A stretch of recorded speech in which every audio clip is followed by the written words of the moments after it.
আপনার সন্তান হচ্ছে না, আপনি চিকিৎসা করেন, নিষেধ নেই, চিকিৎসা করেন, কিন্তু তার সাথে বেশি বেশি দোয়া করেন। সন্তান দরকার। ইব্রাহিম আলাইহিস সালাম আল্লাহর কাছে দোয়া করেছেন, রব্বি হাবলি মিনাস সালিহিন, আয় আল্লাহ আমাকে তুমি নেক সন্তান দান করো।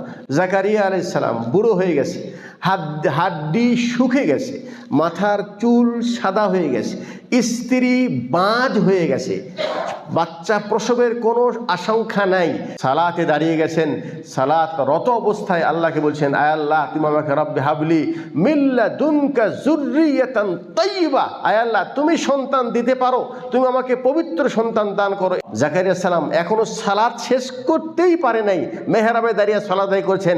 আল্লাহ তাআলা জিবরাইলকে পাঠিয়ে বলছেন যে তুমি জাকারিয়াকে সুসংবাদ দিয়ে দাও যে আমি তাকে এই বার্ধক্যে তাকে একটি সন্তান দান করলাম, যার নাম হবে ইয়াহইয়া এবং তিনি পরে নবী হবেন। সুবহানাল্লাহ।